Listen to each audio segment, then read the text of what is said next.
So we're taking a look at this situation, guys, and this looks like this might be serious. This looks very serious. So several Buffy the Vampire Slayer stars, including Sarah Michelle Gellar, who is the star of the show, have responded to the allegations that the show's creator, Joss Whedon, abused his power on sets of Buffy and the spinoff Angel, and the DC films.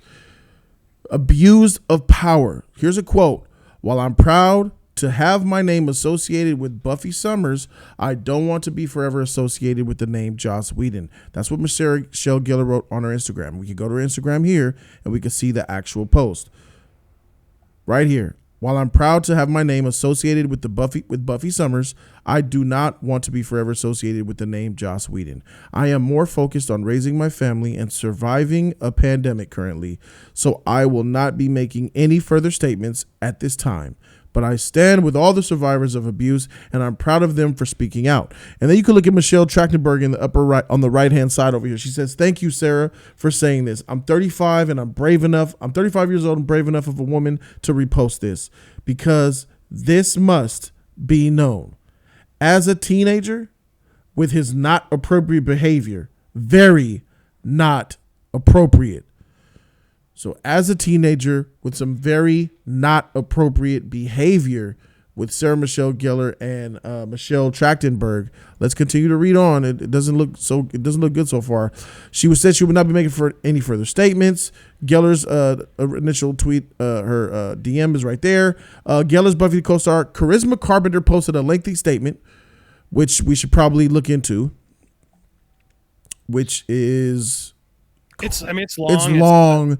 It's quoted here.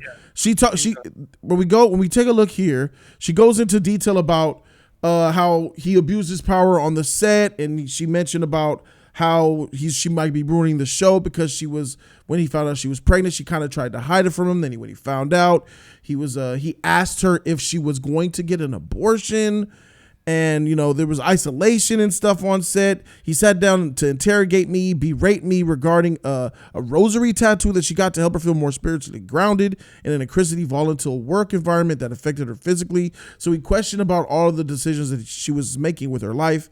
And based off what I see here, her body. This man was questioning a tattoo that she got. He intentionally refused multiple calls from his agents, making it impossible for her to even communicate with the man. So when he found out about the pregnancy, it was an issue. So at 6 months pregnant, she was asked to report to work at 1 o'clock in the morning, which she believes Joss set up so she could be more disgruntled and more distressed and cause strain on her. And it actually ended up doing that because she says she had a doctor's request that she worked less hours because she was pregnant. But in comes phone calls like, "Yo, you got to come in. It's 1 a.m. Come on through," knowing that the doctor said that she can't come to work. So it's looked like he was making her life miserable on set, and it looked like he probably didn't get his way with some things, and it was tough. She says, "These memories have weighed more on my soul like bricks nearly half of my life. I wish I had said something sooner. I wish I had the composure and courage all those years ago, but I muted myself in shame of the conditioned silence.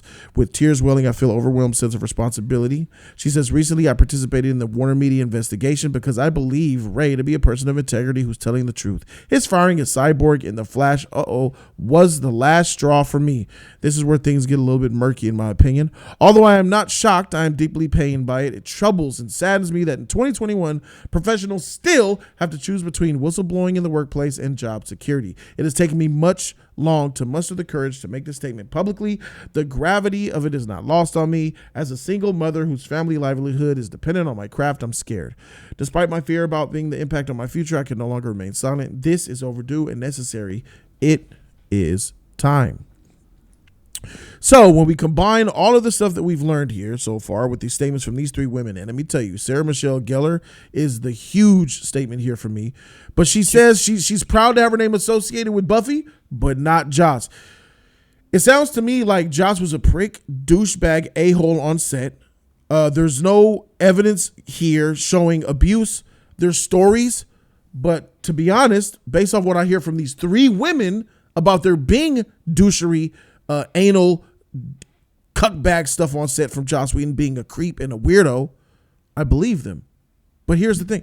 I've always believed that there was something off with Joss Whedon, as I've said on my videos multiple of times. I've had people come to me who are insiders at Warner Brothers who told me he's a creep. For sure, I believed it.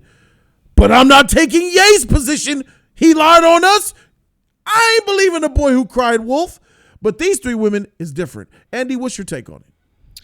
Yeah, look, I read the stuff. I've seen Charisma Carpenter. She played Cordelia on the show, on both shows. I'd seen her in conventions and talk about it, and she's been alluding to it pretty much, but she's sort of been trying to play it safe. And I honestly, reading everything and knowing what we know, I think she's telling the truth. What's the difference though here is I wish she hadn't connected to Ray. Yep. Because she wasn't there.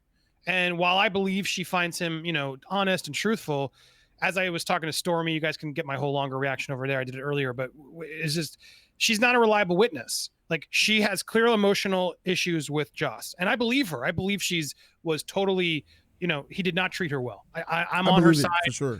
And seeing Buffy, Sarah and all these people come out immediately to not only did Charisma drop specifics, but then her cast, defended her specifics right away. Like, hello, that's how you do it, Ray. That's not what Ray's done. And that's what's so frustrating. When Ray came out, we all were like, damn, Joss isn't right. And then nothing came. And it kept shifting. Still nothing. More people came. And it's like, it always felt like he was speaking for others and not telling, to use the word that I hate, but he wasn't telling his truth, his reality. Like, right here, I see a brave person in Charisma Carpenter coming out, putting herself on the line, exposing her potential career, her family, because she's going to get really wade into this. And she's putting specifics out. That takes guts.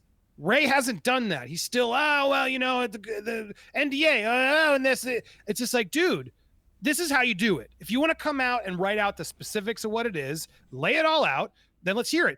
I think the problem why he doesn't do that is because there's some vagueness and some uncertainties and the other people he's referring to that aren't his story. And that's why this all muddies the waters for me.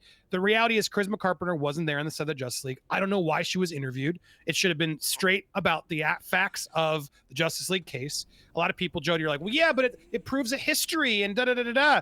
Sorry, that doesn't work by me. Like, if Ray and others have such clear evidence of mistreatment and abuse on the set of Justice League, they don't. That should be enough. That should suffice. Correct. We don't need to go back and then have people relive their trauma who clearly aren't reliable witnesses to sort of speak up and say, I trust them. I'm sorry, Charisma, you weren't there on the set of the Justice League. Now, focus on Joss and don't muddy that story, because you have a strong story here that looks like Joss does need to get some accountability. He needs to address this. But when you bring in Ray Fisher, the reason she finally stood up, Jody, is because he got fired from The Flash. Like, why would you connect those two things? Exactly. That has nothing to do. Joss Whedon didn't fire him from The Flash. Everything gets complicated. Too many emotions. I need evidence. It's not that I don't want to believe Ray, but I didn't believe Ray when he called us out. And I don't believe the way he's gone about it. And I will never, ever condemn somebody because someone tells me to. I will hear them out, and I'm hearing Charisma Carpenter out, and I think she gives a good case where I'm like, all right, I hear what she's saying, and you know what? I do believe this.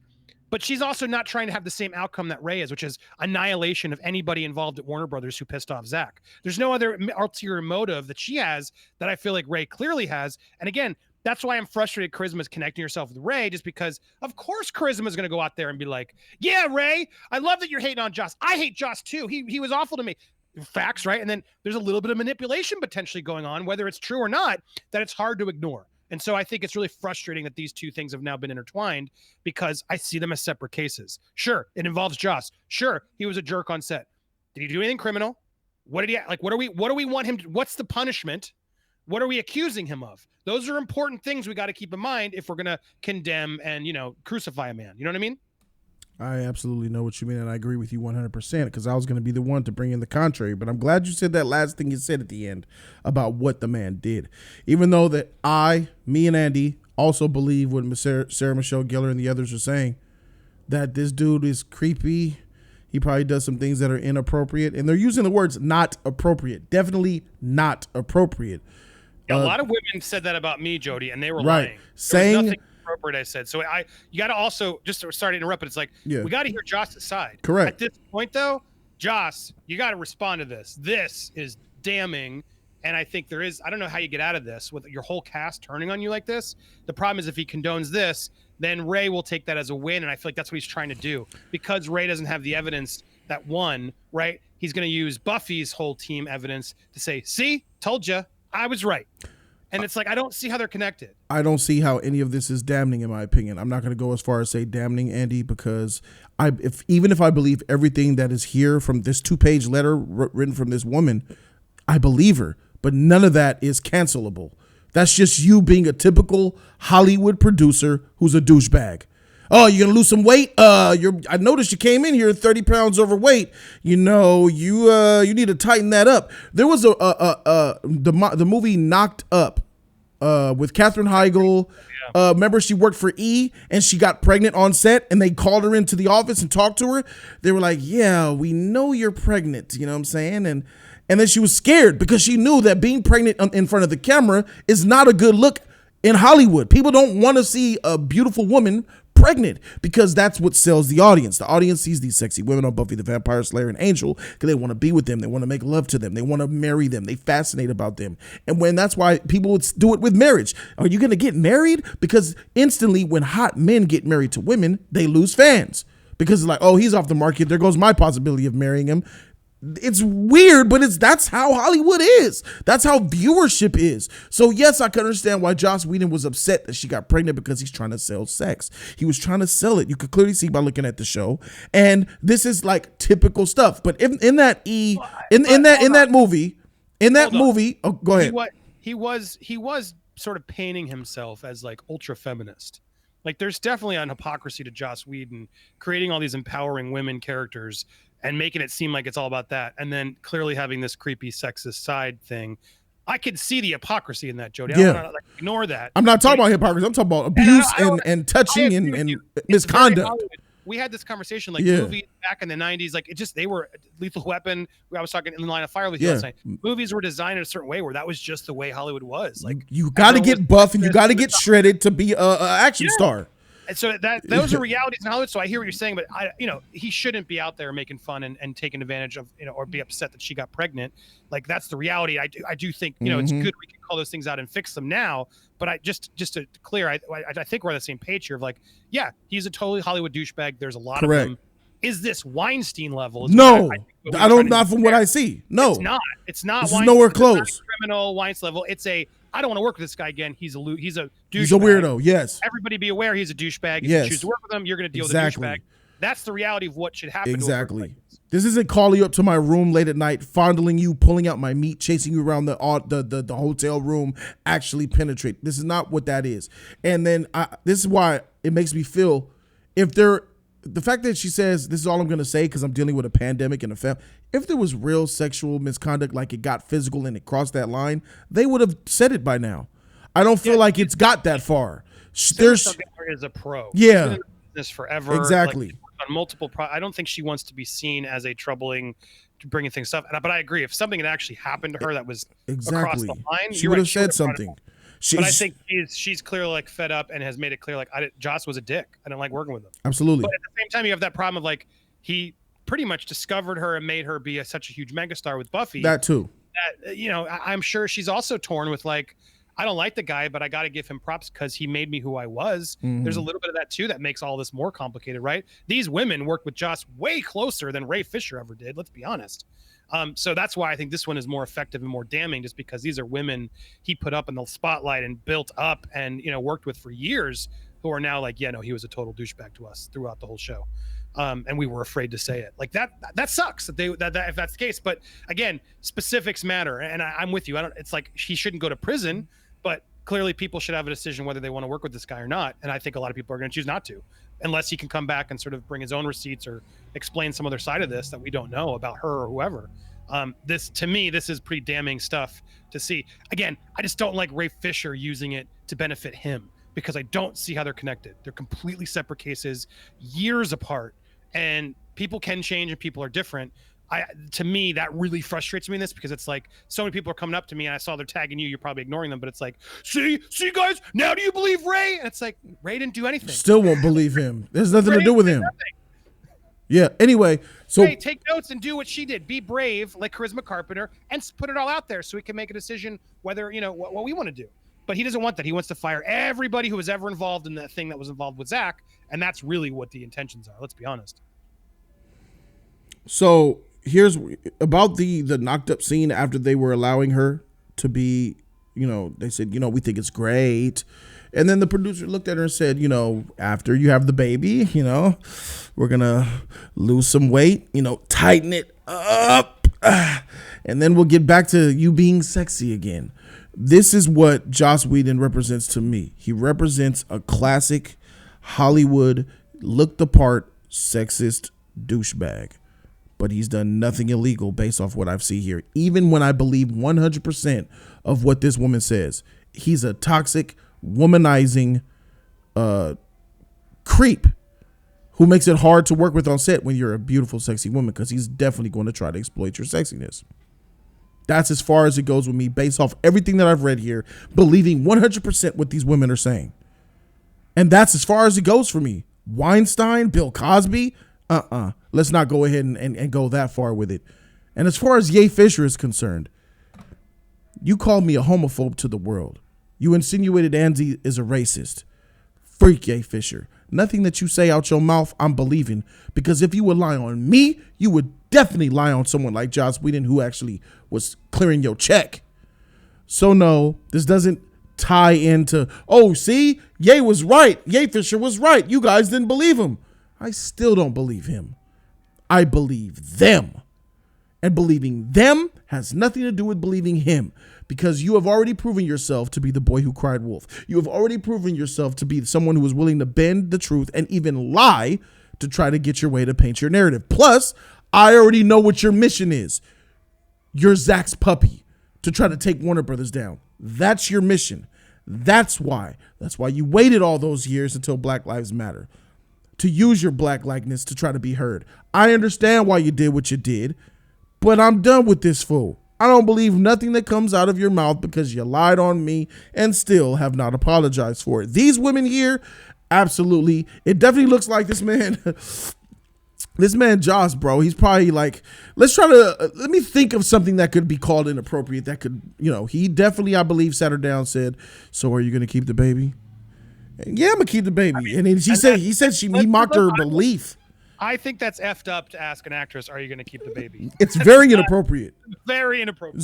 It's very, that's another inappropriate thing to say. Nothing done wrong as far as abuse, sexual misconduct, anything that's illegal. You know what I'm saying? Should you have said it? It's wrong. No, you shouldn't have. That's messed up. It's a statement that when you see it, it made me like go, ugh. Like still, nothing. Sounds like Hollywood stuff to me. Yeah, but not, even when Ray's like, yeah, they threatened to fire me. Well, why? Because you wouldn't say booyah, because you were annoyed they kept changing the script on you and you were frustrated. There's a lot of reasons why they might have said, well, no one's going to hire you. There's a lot of reasons they could have said something to him that sounded like a threat because he deserved it, right? Like, I don't know what the conversations were. We don't know the other side. It sounds like he was difficult on set. Now, if that's not the case and there was actual abuse, why won't you tell us? It's so goddamn frustrating. Just say what happened. I don't think he can because he's not speaking about himself. He's alluded to that in interviews and stuff. He can't reveal the witnesses, yada, yada, yada. It's like the woman who allegedly was locked in the room with the stunt woman who was locked in the room with Joss. I feel like that's empowered him because he heard that and he's like, I got to take this guy out. I'm going to use that. Is that enough? I don't know. But the reality is we will never know because he won't say it. And that to me is problematic. I can't follow the mob to a guy who's been vague and won't get specific. If I'm a producer and I bring in a hot chick, and then I tend to say, you look really good. Your outfit's really nice today. Oh, thanks, Joss. Yeah. Can you turn around so I can see? Okay. Oh, very nice. Look at you. So beautiful. So curvy. So anyway, did you get the rewrite from the script last week? Yeah, I got it. Okay, cool. Let me go ahead and get the door for you. He rubs up against, excuse me. Oh, excuse me. Go ahead. You smell good. This is some inappropriate. That scene that I described is weird. It's inappropriate. It's wrong. Should you be canceled for it? That's the question. Should you be canceled for it? Should you be canceled? What should we be canceled for? What does it mean to be canceled? What happens next? So, dude, it's such a complicated topic that the mob mentality doesn't ever think about. It all frustrates me. And how many years, this was something that's maybe 15, 20 years ago, people grow, you know what I mean?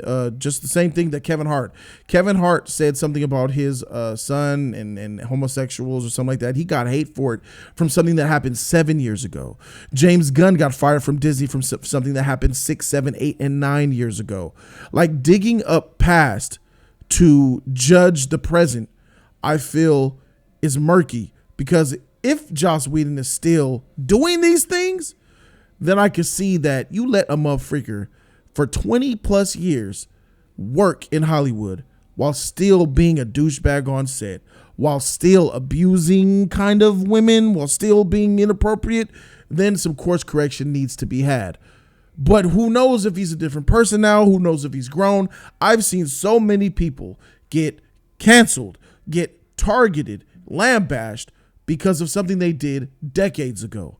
Now, I feel like, yes, it should be brought to light, because something that you did, especially if you have victims, like these 3 women here seem to be, well, Sarah Michelle Gellar didn't claim victimization. She just says, I want to be known and I'm proud as Buffy, but not to be tied to that fool Joss Whedon.